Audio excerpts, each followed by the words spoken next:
Hi guys, my name is Yasmin Tanyu, and today I will be presenting the paper titled The Art, Science, and Engineering of Fuzzing, a Survey, which was published in 2019. The field of fuzzing is pretty complex, like this network that you see on the slide. Over time, it's grown into an ecosystem of many tools, techniques, and design decisions. Most importantly, this complexity doesn't come from the lack of ideas, it comes from having too many and without a shared structure to organize them. So, to understand why this complexity exists and why it matters, let's first step back and look at what fuzzing actually is. This is important in understanding the motivation behind the paper, which I'll describe soon. Although fuzzing predominantly began as a practice used by attackers in scenarios such as exploit generation and penetration testing, today we know it predominantly as a technique used to test systems to prevent such attacks. And in its simplest form, a fuzzer runs programs repeatedly with unexpected inputs to find a crash. The term fuzz was actually originally coined by Barton Miller, who was a professor at the University of Wisconsin in 1990, to refer to a program that, as he says, generates a stream of random characters to be consumed by a target program. Fuzzing has become so widely adopted because of its low barrier to deployment, real world results, and its relevance in security.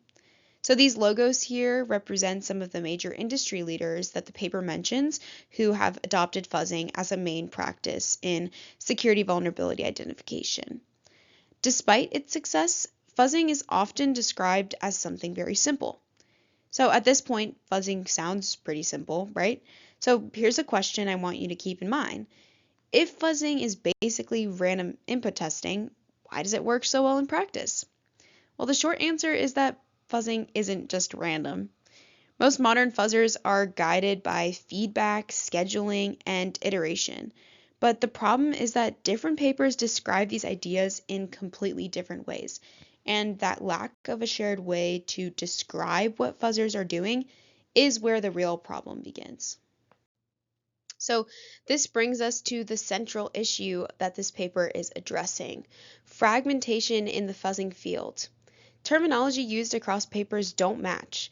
Two papers might describe the same technique using different names, or use the same name to describe different techniques. For example, one that was found in the paper is how one fuzzer AFL uses the term test case minimization to refer to a technique that reduces the size of a crashing input, but the same technique is called test case reduction in another fuzzer titled FunFuzz. So this inconsistency makes evaluation results almost meaningless, and it could pretty much hinder progress in fuzzing research long term, if not solved. And so the authors of this paper gathered all the information that has been published on fuzzing from major GitHub repositories and conferences over the last 10 years. So at the time of this paper, 2008 to 2019, on fuzzing to create a uniform framework and overview of fuzzing research. So hence this paper aims to 1. Create and explain a unified fuzzing model. 2. Help readers understand the taxonomy or different categories of fuzzers. And 3. Survey design decisions across the various steps in this model that they created. Overall, by introducing a unified model and shared terminology, the paper really aims to make fuzzing research comparable and interpretable. Everything else in this talk builds towards that goal. And my goal is that by the end of this presentation, you'll be able to look at any fuzzer and describe it in terms of the same pipeline and trade-offs described here. So every fuzzer can be represented as some version of this unified fuzzing model, regardless of their type. As I present the model, try and think about the fuzzer that your team is currently in the midst of developing, and I'm sure you will already begin to find some similarities and point out maybe which design decisions you've implemented and what steps those belong to.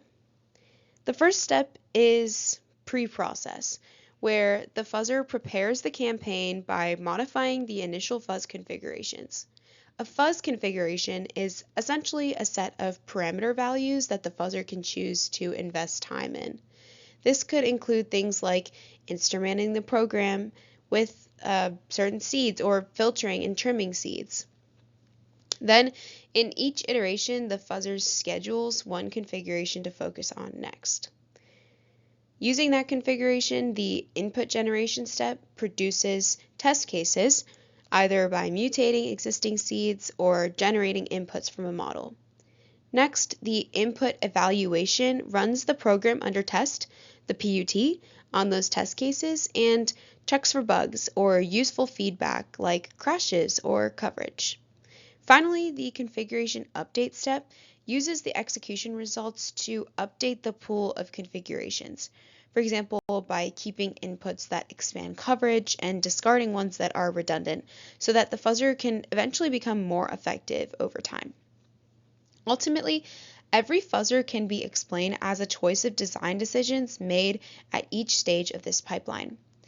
One way I personally found helpful to think about this model is through an evolutionary lens. This isn't how the authors explicitly describe it, but it's a useful way to understand why these steps fit together so well. So, for example, the feedback from scheduling is like selection. Input generation introduces mutation, similar to introducing variation in an actual population. Input evaluation can be compared to fitness, and configuration updates can determine survival, like survival of the fittest. And throughout this talk, I'll come back to the idea of fuzzing as an evolutionary process.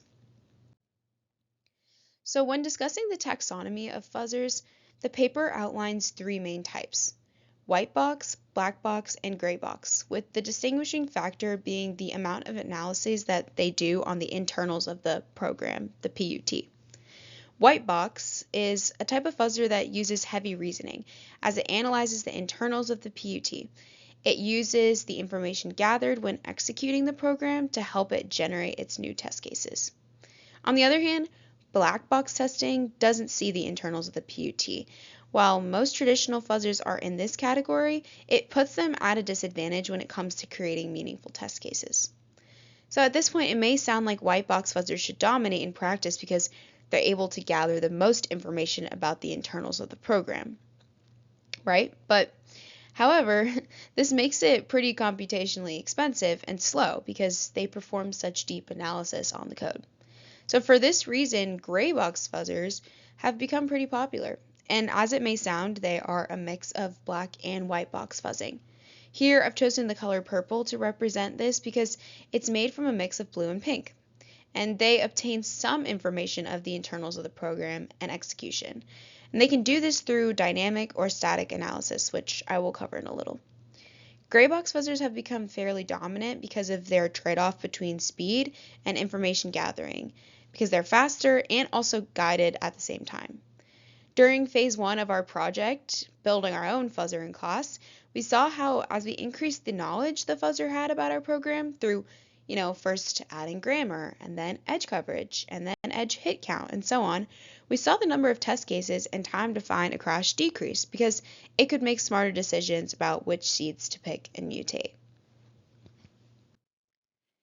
It's also helpful to take a look at this figure here, which describes the genealogy of major fuzzers over time. The figure organizes them by year on the left-hand side and by type of input they fuzz on the bottom and by how much internal program information they use.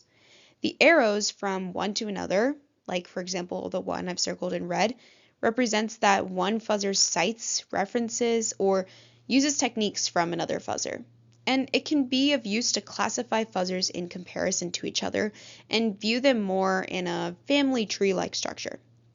If you took the computer systems course last semester, you may remember we had the opportunity to use a fuzzer to test our personal server in Project 4 for extra credit. We actually used AFL++, which is a spinoff of AFL, short for American Fuzzy Lot. You'll notice that this is a gray box fuzzer. It is designed specifically for C programs, and it's interesting to see what fuzzers have referenced it or used similar techniques, because they're both gray and white box fuzzers. What do you notice disappears over time as fuzzers get more sophisticated? Well, You may observe here that over time the number of pure black box fuzzers fades, and then the hybrid gray box fuzzers tend to dominate more. So, what types of design decisions were created to help enable this shift? Well, one example is the concept of instrumentation. To make fuzzing more effective, gray and white box fuzzers use instrumentation in the pre-processing step. This adds lightweight monitoring so the fuzzer can observe internal execution signals like code coverage while the program runs. And there are two main ways fuzzers instrument programs: static instrumentation at compile time and dynamic instrumentation at runtime. Static is where they recompile the program in libraries with extra code, and so it usually leads to a lower runtime overhead. And while dynamic instrumentation occurs at runtime, it interrupts certain events to observe and modify behavior. And this can actually be worse in the long run. But in the evolutionary lens that I mentioned earlier when talking about the unified model, you can think of instrumentation as what makes fitness measurable. So instrumentation gives the fuzzer feedback, things like which branch is executed or whether a crash occurred, which allow the fuzzer to prioritize inputs that actually explore new code paths. And if you're curious, AFL, the fuzzer I mentioned we use in our systems class, uses dynamic instrumentation. But because it's so much slower than static instrumentation, there has been research done to investigate the use of both for AFL. And at this point, the fuzzer, however, isn't done, of course. It, in fact, now faces an even harder problem. Given all this feedback, it must decide where it should spend its next unit of time. This is actually called the fuzz configuration scheduling problem, which describes how to find the correct balance between exploration and exploitation when choosing the configuration that is most likely to lead to the most favorable outcome. For example, like finding the most unique number of bugs or maximizing the coverage attained by the set of generated inputs. Should it keep mutating inputs that already look promising, or should it try to completely use different new ones that might unlock some new behavior? This explore versus exploit dilemma is pretty common in the area of machine learning too, and it's easy to see why. There are a couple of solutions mentioned in this paper, but I just want to highlight one. The multi-arm bandit algorithm is mentioned as a potential solution to this problem as it relates to black box fuzzers. And I really like it because it uses an analogy that can make the explore versus exploit dilemma fairly easy to understand. So the analogy is as follows. In fuzzing, each fuzz configuration can be thought of as like an arm on a slot machine. Pulling an arm means fuzzing that configuration for some amount of time, and the reward is a new coverage or crash. And the cost is time, of course. And as with any gambling game, the goal here is to maximize the total payout you'll receive from playing. So the idea is simple in that at each step, the fuzzer prioritizes configurations that balance two factors: either how well they've performed so far and also how little they've been underexplored. This means the fuzzer intentionally spends some time exploring unfamiliar configurations while also exploiting the ones that are already producing good results. And I want to highlight this because it shows that with modern fuzzing, it's not just about clever input mutation. It's also about decision making under limited resources, where scheduling here becomes an optimization problem. So now that I've highlighted a few design decisions, you may be wondering which of these ideas actually show up in practice. The authors created this table that maps dozens of major fuzzers and their implementations of the 5 functions from the unified model, showing which design decisions each one actually implements. If you remember the complex network from the first slide that I showed, this table is like the paper's attempt to untangle that network a little bit. Looking at this table, what does it look like actually matters more in practice? Smarter inputs or smarter feedback and scheduling? I wanted to look at some observable trends that I found while looking at it.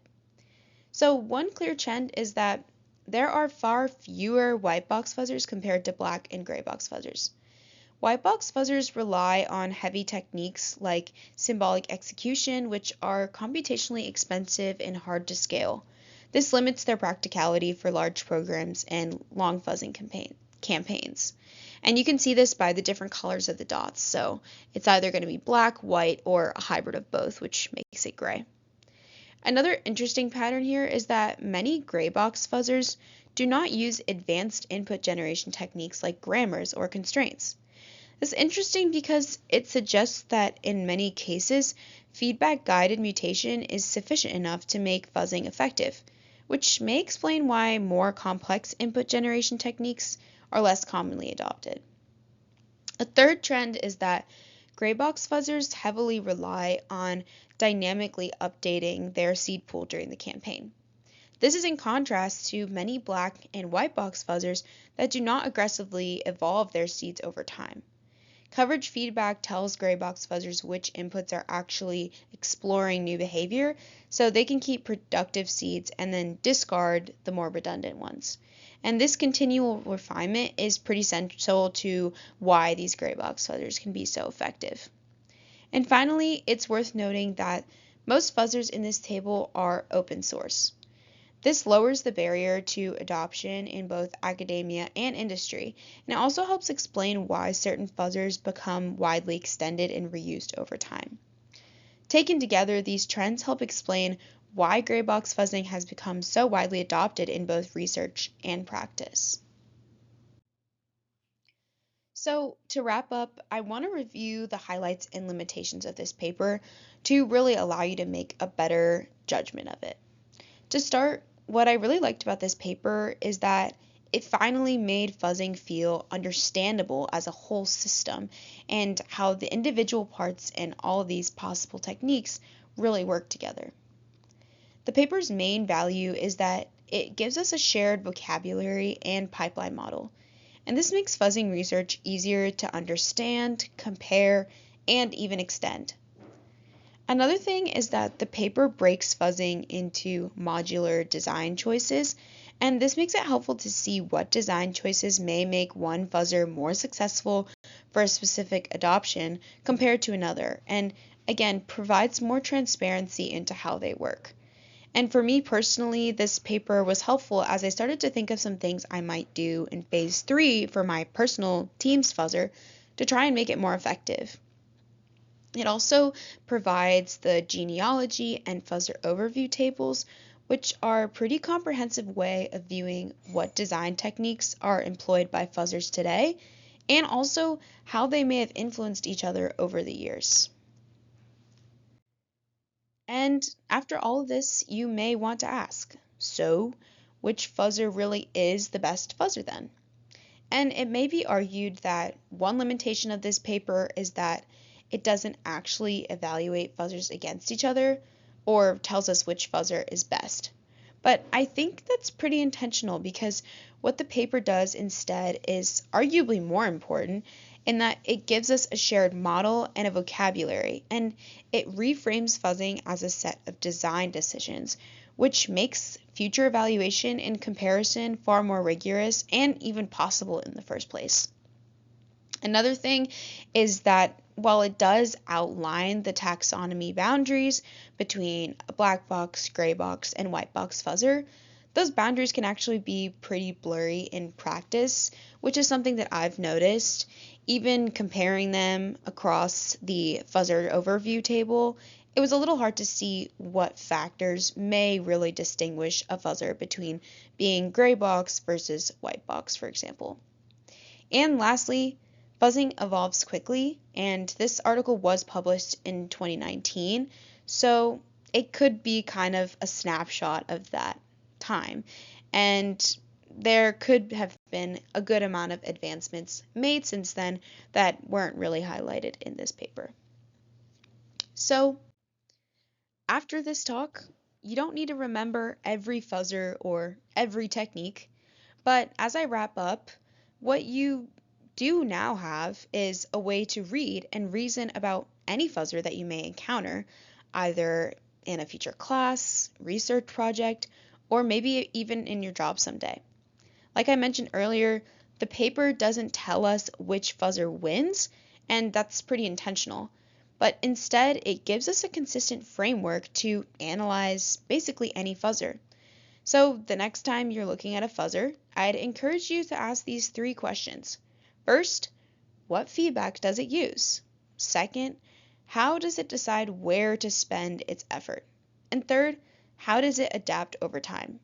Those three questions capture the core insights of the paper, and they turn the idea of fuzzing from a collection of tools into now a system as a whole that you can reason about. So thank you, and here is the citation of the paper if you want to go and read it.